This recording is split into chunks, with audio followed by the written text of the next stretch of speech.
네, 오늘 에스더 우리 화요 예배 시간에 비상과 몰락이라고 하는 주제로 14번째 오늘 마지막 시간입니다. 비상하는 하나님의 백성, 이런 제목을 붙여봤습니다. 에스더서가 쓰여진 그 목적은 하나님의 백성들이 이방의 땅에서 어떻게 대적의 손으로부터 구원받고 존귀하게 되는가, 어떤 사람이 하나님의 백성들을 대적했다고 해서 몰락하는가 하면 하나님의 백성들은 깊은 함정에 빠진 듯 이렇게 보이고 모함과 올무에 걸린 듯 했음에도 불구하고 그 백성들을 높이 날아오르게 하시는 그런 하나님의 손길이 잘 드러나 있는 말씀이 이 에스더의 말씀입니다. 불임절이라고 하는 것이 어떻게 시작되었는가라고 하는 것에 대해서 보여주는데, 그것은 마치 십자가가 예수님의 패배가 아니라 예수님의 온전한 승리를 드러내는 것처럼 딱 멸절하기로 되어 있는 그날, 하나님의 반격이 시작되고 그 패배가 결정되어진 그날에 그날을 승리의 날로 바꾸시는 하나님의 역사를 기념하는 날, 그날이 바로 불임절인 것이죠. 다 죽을 수밖에 없고 그날에 모든 것이 다 끝나는, 딱 그렇게 되어 있었는데 그날을 승리로 바꾸어서 이스라엘 백성들로 하여금 불임절을 지키도록, 기념하도록 하는 것은 마치 오늘 우리로 따진다면 우리가 죄로 인하여 영원히 죽을 수밖에 없는, 딱 그렇게 되기로 결정되어진 그날, 그 십자가에서 주님께서 오히려 승리를 선언하시는 그런 역사, 우리가 그날을 기념하는 것 같은 이런 것이 에스더서를 통해서 우리에게 나타나고 있습니다. 그래서 우리는 에스더서를 통해서 우리가 살아가며 정말 우리의 인생에 보면 별의별 일들을, 다 이상한 일들을 경험하고, 또 아니면 누군가로부터 이렇게 오해를 받는다거나 아니면 뭔가 내가 원치 않는 궁지에 몰리게 되는 경우에 있어도 하나님의 백성은 하나님이 보호하신다고 하는 사실을 너무나도 분명하게 이렇게 드러내서 우리에게 알게 하시고, 우리가 그런 믿음을 가지고 살아간다면 아무리 우리가 적진 깊은 곳에 던져졌어도 살아날 수 있다. 그것이 완전히 인생으로 보기에는 길이 없는, 우리가 에스더서를 공부하면서 몇 번이나 생각을 했지만, 누가 왕의 명령, 이미 조서가 127도에 다 반포된 그 조서를 뒤바꿔서 그것을 무효로 만들 수 있는 그런 사람이 누가, 왕 자신도 그렇게 할 수 없는, 그렇지만 하나님은 방법이 있으셨던 것이죠. 오늘 10장 말씀은 3절까지밖에 안 나와 있지만 모든 사건이 정말 드라마처럼 이렇게 극적으로 끝난 이후에도 계속해서 하나님이 그 백성들을 붙들고 계시고 그들로 하여금 날아오르게 하신다고 하는 것을 짧은 절에서 나타내고 있습니다. 아하수에로 왕과 모르드게를 창대하게 하신다는 것을 언급하는 것으로, 그 모르드게가 또 유다 백성들로부터 존귀함을 받고, 또 모르드게가 유다 백성을 귀하게 여겨서 이렇게 돕고 있는 이런 것으로 끝을 맺고 있습니다. 그래서 오늘 10장의 내용은 하나님께서 당신 백성들을 높이기 위해서 아하수에로 왕을 부강하게 하시고, 하나님께서 당신의 백성을 높이기 위해서 모르드게를 존귀하게 하시고, 그래서 하나님이 자기 백성들을 페르시아 제국 내에 심히 높이 들어 올리는, 존귀하게 하는, 신학적 용어로 말하면 승귀라고 그러는데, 아주 높이 드셔서 귀하게 여기시는 그런 모습들이 오늘 말씀에서 나타나고 있습니다. 나그네의 삶을 살고 있었던 이스라엘 백성들, 그들이 하만의 음모로부터 구원받게 되는 것, 대적의 손으로부터 구원 얻었다는 사실만으로도 굉장히 크게 기뻐할 일이죠. 하지만 하나님은 단지 그들이 그런 어려움을 겪는 데서 구원되었다고 하는 그런 너무 비극적인 일을 모면했다는 것으로 끝나지 않고 하나님의 뜻을 만민에게 전달하기 위해서 선택된 유다 백성들이 그 이전의 상태 그대로 머물고 있는 것이 아니라 바사 제국 내, 페르시아 제국 내에서 그들이 존귀하게 되고 더 나아가서는 2차 귀환을 포로로부터 예루살렘으로 돌아오게 되는 2차 기회를 갖게 되는 것을 알 수 있습니다. 그들은 여전히 제국 내에 포로로 잡혀온 소수 민족 중에 한 그룹이었지만 모든 사람들에게 동경의 대상이 되는 그런 자리로 올라서게 하시고 또 다른 민족에게 유린되는 일이 없도록 방어막을 이렇게 안전하게 보호해 주시는 이런 모습을 우리는 말씀을 통해서 그동안 보았습니다.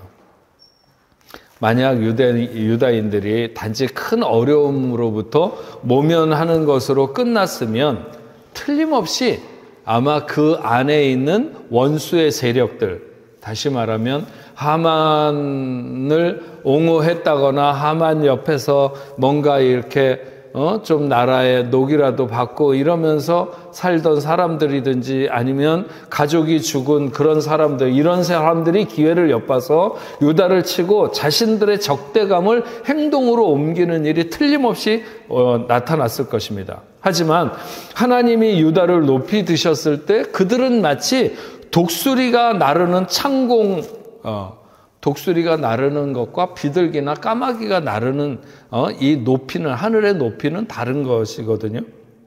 그래서 마치 독수리가 나르는 그 창공 높은 곳과 비둘기나 까마귀가 나는 그 낮은 세계처럼 그들이 유다 백성들을 해하고자 하는 엄두를 낼 수 없는 그런 처지로 완전히 갈라놓으신 것이죠.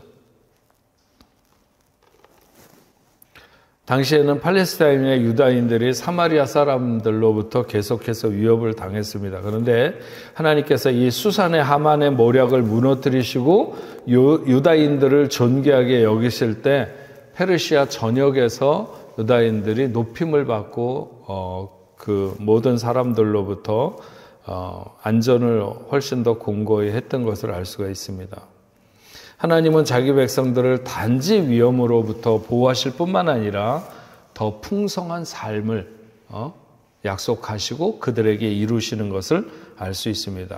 그리고 그렇게 복주심은 그들을 통하여 주님의 나라가 더 확장되기를 원하시는 것에 대해서 우리는 분명히 알아야 됩니다. 오늘 10장 1절 말씀에 보면 아하수에로 왕이 그의 본토와 바다 섬들로 하여금 조공을 바치게 하였더라. 고대의 역사를 보면 페르시아의 아하수에로 왕은 여러 번 그리스의 연합군으로부터 이게 패배를 당하는 왕으로 역사에 기록되고 있습니다. 그리스와의 그 살라미스 해전에서의 패배는 굉장히 역사적으로도 유명하죠. 그럼에도 불구하고 다른 지역에서의 승리로 인해서 여전히 자신의 제국을 강성하게 유지하는 게 아하수에로 왕입니다. 사실은 전쟁이라고 하는 것이 한 번만 패하면 그걸로 그냥 나라가 거의 끝나는 게 모든 전쟁이었는데 그렇지 않았습니다. 하나님께서 이 아하수에로를 하나님의 도구로 사용하시고 에스더를 그의 왕후가 되게 하시고 이런 것들이 결국 하나님이 자기 백성들을 위한 길을 열어놓으시는 이런 것을 알 수 있습니다.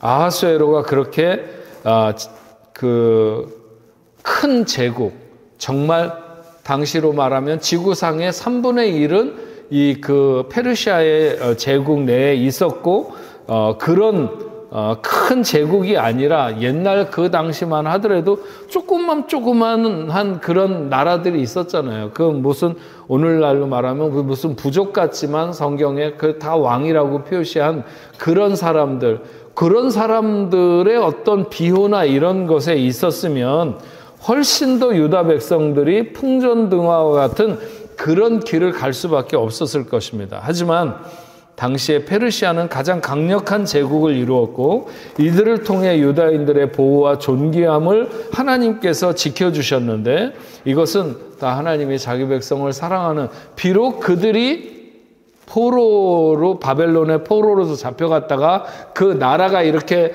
제국이 바뀌면서 페르시아 제국 내에 있었어도 그 가운데에서도 정말 원수의 손아귀 속에서도 하나님이 보호하시는 그런 모습이 오늘 우리가 본 이 에스더서에 잘 드러나 있는 것을 알 수 있습니다. 그래서 우리가 이런 사실들을 통해서 알 수 있는 것은 결국 세상의 나라는 하나님 나라의 확장을 위한 도구라고 하는 사실을 오늘 우리가 분명히 기억할 필요가 있습니다. 어떤 국가의 흥망성쇠도 하나님의 일을 위한 하나님의 섭리가 다 작용하고 있는 것이죠. 저는 그런 생각이 들어요. 우리나라가 세계 선교의 강국으로 미국 다음으로 두 번째입니다. 물론 조금 더 한 것이 있겠지만 어쨌든 세계의 선교사를 파송한 것으로만 보면 우리나라가 세계 두 번째입니다. 굉장히 작은 나라잖아요, 우리가. 정말 아시아 동양의 끄트머리에 그것도 반이 나눠져 가지고 이런 그런 작은 나라인데, 그럼에도 불구하고 만약 우리나라가 계속해서 이 선교의 불을 끄지 않는다면 적어도 저는 그런 생각이 들어요. 세계 경제 2위의 대국에 되는데도 별 의심을 가질 필요가 없지 않을까. 저는 제가 언젠가도 설교하면서 그런 얘기를 했지만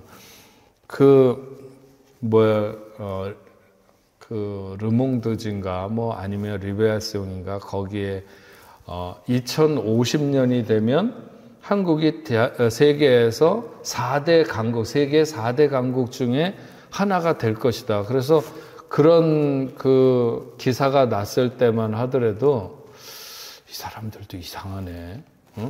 어떻게 한국을 그렇게 전망할 수 있을까? 그런 생각을 가졌는데 전 모르겠어요.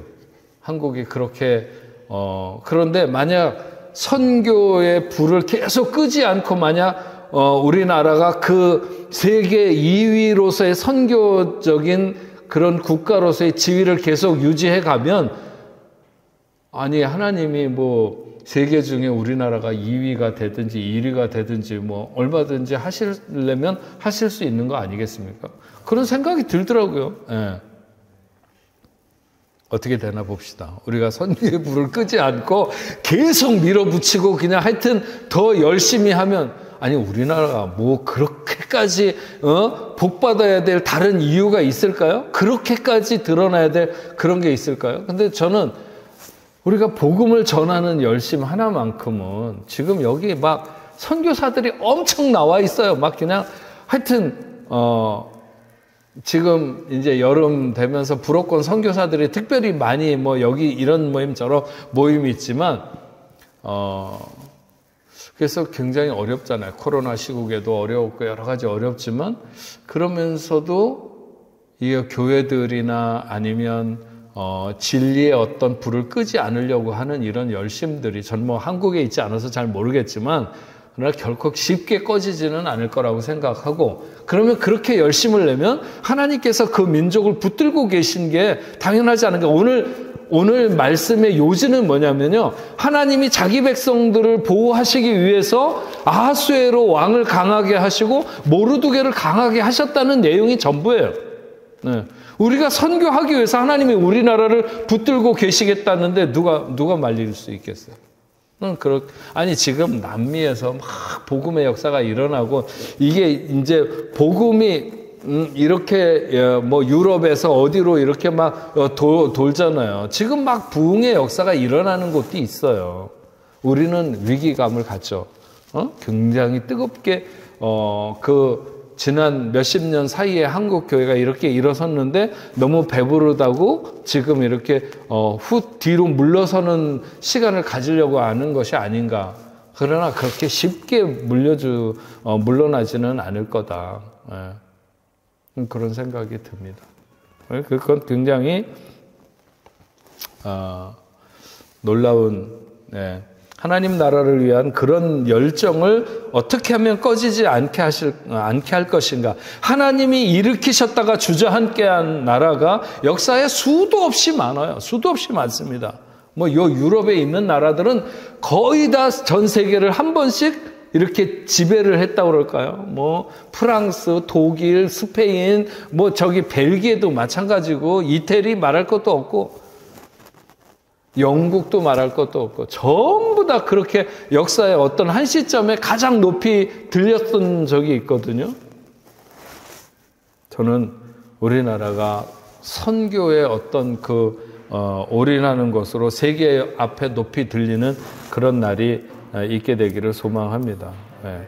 아하수에로를 존귀하게 하시는 하나님은 유다를 비상하게 하시는 하나님의 섭리가 거기에 작용하고 있었다고 하는 것이죠. 하물며 우리가 무엇인가 잘 될 때 하나님 나라와 연결시키지 못한다면 그것은 매우 안타까운 일이다. 우리가 공동체든지 아니면 우리 개인이든지 간에 뭔가 이렇게 잘 나갈 때, 하나님이 나를 갖다가 그렇게 높이 드실 때 하나님의 나라와 연결하지 못하면 그건 매우 안타까운 일이라는 거예요. 우리가 우리의 힘으로 해결할 수 없는 문제를 만났을 때도 하나님만이 나의 피난처시고 구원이 되신다고 하는 이런 사실을 잊어서는 안 되겠지만, 반대로 우리가 존귀하게 되고 하나님이 높이 드실 때 그때에도 하나님의 나라, 하나님의 뜻을 위해서 내가 어떻게 사용될 수 있는지에 대해서 마음을 기울이고 우리가 하나님 앞에 이렇게 서려고 하는 이런 생각을 풍성하게 가져야 된다.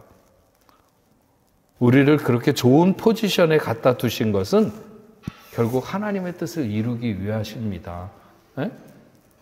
여러분과 제가 오늘 어느 자리에 서 있든지 간에 우리가 감사할 만한 조건이라면, 그렇게 하나님께서 나를 은혜와 복으로 인도하신다면 내가 이런 삶의 모습이나 이런 자리에서 어떻게 하나님 앞에 영광을 돌릴 것인가, 하나님의 나라를 위해서 설 것인가, 이런 것을 생각해야 된다고 하는 것이죠.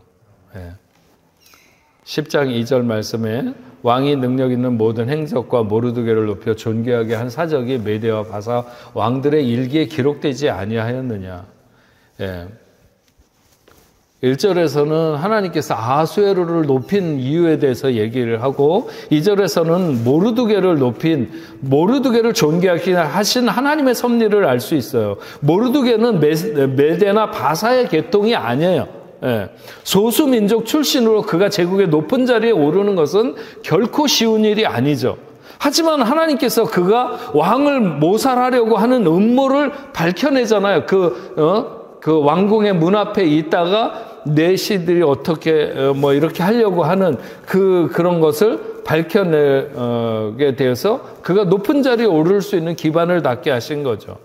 하나님께서 모르드게 왕에게 충성스러운 자라고 하는 것을 알게 하셔서 하만이 가지고 있던 그 지위를 몽땅 그대로 모르드게에게 이렇게 넘어오게 하십니다. 물론 하나님의 이런 방법이 아니라 초자연적인 역사를 통해서 그냥 모르드게를 어느 한순간에 그냥 들어다 번쩍 이렇게 사용하듯이 하실 수도 있습니다. 하지만 하나님의 역사는 늘 그 시대의 상황과 환경에 맞게 하나님의 종들을 택하시고 세우셔서 일하는 것을 알 수 있습니다. 우리가 요나서를 보고 있지만 하나님이 모든 사람에게 다 요나와 같은 그런 극적으로 물고기 뱃속에다 집어넣었다가 꺼냈다가 이렇게 하는 역사로 하지는 않고요. 자연스럽게 우리에게 주어진 환경 속에서 우리가 어떻게 하나님의 나라와 뜻을 찾아갈 수 있는가, 그런 그 계획을 진행시키시는 것을 알 수가 있어요. 어쨌든 모르드게를 통해서 유다인들은 타 민족으로부터 멸시와 천대를 받지 않게 되었습니다. 오히려 반대로 많은 민족으로부터 동경의 대상이 되도록 했고, 어떻게 하면 유대인이 좀 돼볼까? 옛날에 우리나라 사람들 미국 시민권 받으려고 엄청 노력했던 것처럼 어떻게 하면 유대인의 그 그룹에 속할까, 이런 민족이 되게 하신 거죠. 이것은 당시 수산에 있었던 모르드게나 아니면 에스더 그리고 유다 백성들이 모두 하나님만을 그들의 힘과 능력으로 삼기를 원했을 때 어떤 순간이든지 그들이 정말 어떤 그 사망의 깊은 골짜기 같은 곳에 내려갔을 때조차도 하나님만이 자신들의 힘과 능력이라고 생각하면서 그 하나님 앞에 금식하고 기도할 때 하나님이 그들에게 허락하신 은혜, 그 은혜가 모든 사람들로 하여금 유다인이 되고 싶어하는 그런 자리에 세우신 거죠. 그래서 오늘 말씀을 통해서 그런 생각을 해보게 됩니다. 하나님 앞에 바로 선 사람이 있으면 많은 사람을 꼭 말하는 건 아니잖아요. 모르드게와 같은, 에스더와 같은 그렇게 하나님 앞에 바로 선 사람이 있으면 그들은 배후가 소수이거나 세력이 약하거나 상관없이 하나님의 역사를 볼 것이라고 하는 거죠. 여러분, 우리가 그런 사람들이 됐으면 좋겠습니다. 우리가 세워졌기 때문에 우리 뒤에 뭐 세력이 있거나 없거나 상관없이 하나님 앞에 바로 선 사람, 우리가 그런 하나님 앞에 바로 선 사람이 되기를 꿈꿔야 되는 것입니다. 그리고 하나님이 높이 드는 사람이 될 때는 모르드게처럼 그 사람들에게 잘하는 것은 물론이거니와 하나님을 높이는 데 최선을 다해야 하는 것이죠. 하나님의 은혜를 감사로 돌려드리는 그런 삶이 되어야 할 줄로 믿습니다. 여러분, 유다인들이 하만의 모략으로부터 벗어나서 이 대학살을, 그러니까 불임절이 되는 그날의 그 학살을 모면한 때가 주전 474년경이었습니다. 그리고 아하수에로 왕이 제위에 있었던 때가 464년, 그러니까 그때로부터 11년 정도를 더 이 아하수에로 왕이 그 페르시아의 왕으로 있다가 내시들의 어떤 그것으로 암살되어서 아하수에로 왕이 죽습니다. 그때까지 에스더 왕후가 같이 살아 있었는지 또 혹은 왕후의 자리에 있었는지 그건 잘 알 수가 없어요. 그리고 모르드게가 여전히 총리의 위치에 있었는지도 잘 알 수가 없어요. 분명한 것은 아하수에로 왕이 죽고 난 이후에 그의 아들 아닥사스다 왕이 왕위를 계승하는데 그가 왕이 자리 잡는 시간까지, 그러니까 자기 아버지가 갑자기 반란을 일으키는 사람들에 의해서 암살당했으니까 나라가 굉장히 어수선하고 그런 모든 모반했던 사람들을 잡아서 처형하고 나라를 바로 잡는데 아닥사스다 왕이 좀 어쨌든 시간을 보냈을 것 같은데 그 사이에 유대인들의 지위가 잠시 주춤했을 수는 있습니다. 네. 왜냐하면 뭐 이렇게 그 성경 느헤미야나 이런 곳을 보면 느헤미야서가 그 다음에 이야기들인데 주변에 사마리아나 여러 곳으로부터 이렇게 많은 공격과 막 뭐 산발랏이라든지 막 이런 사람들이 그렇게 그들을 이스라엘 백성들을 이렇게 공격하는 것으로 보면 이 아닥사스다 왕이 왕위에 올라서 아버지를 대신해서 왕위에 올라서 어느 정도 자리를 잡을 때까지는 조금 주춤했을 수도 있습니다. 그리고 이 아닥사스다 왕은 에스더 왕후가 낳은 아들이 아니라 그 이전에 있었던 아하수에로 전 부인이었던 와스드의 그 아들입니다. 아버지가 암살되고 정신없는 여러 가지 나라가 그랬을 때 그런 반란을 평정하느라고 아마 조금 혼란한 시간을 보내지 않았을까. 그러나 나라가 안정되면서 자기 아버지가 왜 유다인들을 높였는가라고 하는 것을 그 사람도 깨닫게 되면서 자신이 왕위에 오른 7년이 되었을 때 많은 재물과 함께 에스라를 보내게 되는 거죠. 예루살렘으로 돌아가도록 이렇게 하게 되고 그 다음에 자신의 술 맡은 관원이었던 느헤미야를 성벽 재건하도록 또 여러 가지를 권한과 이런 것들을 주어서 예루살렘 감독으로 보내게 됩니다. 아하수에로가 죽은 다음에도 여전히 바사에서 유대인의 지위가 인정되었다고 하는 것을 나타내는 것이죠. 그리고 바사와 페르시아가 멸망할 때까지도 왕실과 이 유다인들은 좋은 관계를 유지한 것으로 역사는 기록하고 있습니다. 물론 처음에 이 그 모르드게를 통해서 하만을 죽이고 아하수에로 왕이 에스더의 남편으로 그렇게 있을 때만은 못했을 수도 있지만, 그러나 굉장히 이스라엘 백성들은 세계 어느 나라에서든지 간에 자기네만의 독특한 어떤 문화와 굉장히 고집이 강한 그런 백성들이었어요. 그런데 그 사람들이 그렇게 큰 제국에서 긴 시간을 이어서 인정받는다라고 하는 것은 쉽지 않은 일이죠. 만약 유대인들에게 어려움이 없었다면 그들은 그냥 이국 땅에서 살아가는 소수 노예 민족과 크게 다를 바 없이 아마 그냥 그렇게 바벨론에 끌려온 모습대로, 처량한 신세대로 그냥 살아갔을 것입니다. 하지만 어느 날 하만이 지독하게 그들을 미워하면서 촉발된 어려움은 한때는 모두가 다 죽임을 당할 것 같은 순간에 내몰리기도 했었습니다. 하지만 그들의 탁월한 지도자였던 에스더와 그리고 모르드게의 빛나는 신앙심으로 인하여 하나님만 소망으로 삼을 때 하나님은 그들의 구원의 주가 되신 것이죠. 몰락의 위험에서 그들을 높이 비상하게 하시는, 날아오르게 하시는 하나님의 은혜를 누리게 한 것입니다. 하나님은 아하수에로 왕을 높이 든 것도, 그리고 모르드게를 높이 든 것도 모두 자기 백성을 사랑하시는 하나님의 뜻이 거기에 잘 나타나 있다 하는 것입니다. 여러분, 우리가 살아가면서 각자에게 여러 가지 알 수 없는 이 모양 저 모양 많은 환난이 있을 수 있습니다. 그런 환난 속에서도 우리가 주님만 바라보고 전심으로 하나님만 구하면 하나님은 우리의 구원의 하나님이 되실 뿐만 아니라 더 부요함을, 그런 어려움에 그냥 그대로 어려움 환난 없이 그냥 살아가면 늘 그냥 그저 그런 인생으로 살아가겠지만, 그런 어려움에 더 어려움이 가중되어서 죽을 것 같았지만 거기서 하나님이 그들을 갖다가 높이 드실 때는 만인 앞에 높이 드시는 이런 놀라운 역사가 오늘 에스더서에 잘 나타나 있습니다. 간혹 우리는 우리 스스로 높아지려고 하는 욕심을 드러낼 때가 삶의 여정에서 종종 있습니다. 그러나 비상은 하나님의 손에서 이루어진다고 믿습니다. 우리가 정말로 높은 곳으로 날아오르는 것은 하나님의 손에서 이루어지는 것입니다. 그것은 마치 감옥에 있던 요셉을 들어 올리셔서 어느 한순간에 애굽의 총리가 되게 하시는 것처럼 날마다 문 앞에서 있고 또 그렇게 울던 모르드게를 들어서 나라의 두 번째 치리자로 삼으시는 것도 역시 마찬가지고, 모든 민족 앞에 미움을 받아서 죽을 수밖에 없는 유다를 드셔서 모든 사람들, 모든 민족이 다 부러워하는 그런 하나님의 사람들로 이렇게 세우시는 하나님의 축복이 있습니다.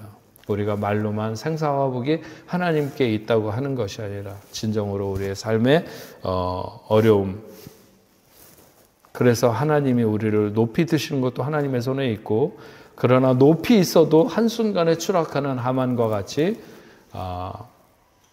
그렇게 되는 것도 하나님의 손에 있다고 믿습니다. 오늘 이 저녁에 나와서 하나님 앞에 기도하는 여러분들, 정말 하나님께 존귀하게 쓰임받는, 하나님만 어느 순간에도 하나님만 소망으로 삼을 때 하나님께서 그 어려움에서 건지실 뿐만 아니라 정말 주님 앞에 크게 쓰임받는 저와 여러분들 될 수 있기를 주의 이름으로 축원합니다.